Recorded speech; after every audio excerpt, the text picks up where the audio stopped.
రెగ్యులర్గా ఆయుర్వేదంలో మనకు అద్భుతమైన ఔషధం ఏంటి, రోగ నిరోధక శక్తిని మనం ఎప్పటికీ అప్డేటెడ్గా ఉంచుకోవడానికి మనకు అశ్వగంధ అనేది.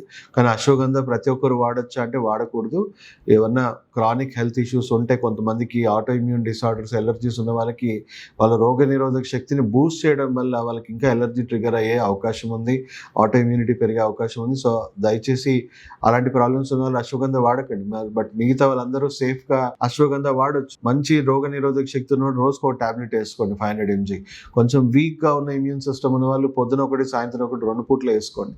సో దానివల్ల మీ ఇమ్యూన్ సిస్టమ్ ఎప్పటికప్పుడు స్ట్రాంగ్గా ఉంటుంది, మీ మెంటల్ హెల్త్ ఎప్పటికప్పుడు స్ట్రాంగ్గా ఉంటుంది. దానివల్ల మీ డిఫెన్స్ మెకానిజం అనేది చాలా చక్కగా ఉంటుంది. సో యాంటీబయాటిక్స్ మీద మనం డిపెండ్ అవ్వాల్సిన అవసరం చాలా తగ్గుతుంది.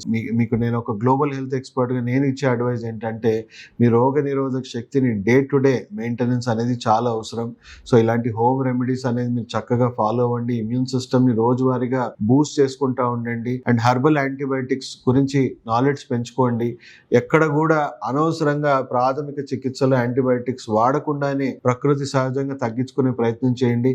ఎమర్జెన్సీలో మనం విషంతోనైనా ప్రాణాన్ని కాపాడాలి అన్నప్పుడే విష ప్రయోగం జరగాలి. సో మనకి ఇలాంటి ఎప్పుడు ఎమర్జెన్సీ సిచ్యువేషన్ వస్తుంది తెలియదు కాబట్టి యాంటీబయాటిక్స్ లైఫ్ ఇంకొక 3 to 5 years లోపే ఉంది. సో ఎప్పుడైనా మనకు అన్ఫార్చునేట్ సిచ్యువేషన్ వచ్చినప్పుడు అది పని చేస్తే మనకు ఒక లైఫ్ సేవింగ్ డ్రగ్ గా ఉంటుంది. సో దాన్ని మిస్యూజ్ చేసుకోకండి. సో అందరికి కూడా అవేర్నెస్ పెంచండి. అందు గురించి ఇప్పుడు ఆర్ఎంపీ సిస్టమ్ వీళ్ళందరినీ కూడా ప్రక్షాళన చేస్తా ఉన్నారు. వాళ్ళు ఎలాంటి యాంటీబయాటిక్స్, యాంటీవైరల్ మెడిసిన్, స్టెరాయిడ్స్ ఇవన్నీ ఇవ్వద్దు అని ప్రాథమిక చికిత్సలో ఉన్న డాక్టర్స్ ఎవరు కూడా ఇవ్వకూడదు ఉంది. కానీ మనకి ఇంకా కూడా చెప్పాలంటే over the counter doctor prescribe చేయకుండానే మీరే పర్చేస్ చేసుకునేలాగా ఇంకా మన దగ్గర రూల్స్ ఇంకా స్ట్రిక్ట్ గా జరగట్లేదు. కానీ ప్రపంచం మొత్తం కూడా చాలా స్ట్రిక్ట్ గా ఉన్నాయి. సో ఇంకా మనం అవేర్నెస్ లేకుండా కొనసాగితే ఎన్నో రకాలుగా మన ఆరోగ్యాన్ని మనం కోల్పోయబోతున్నాము. సో దయచేసి అవేర్నెస్ పెంచుకోండి.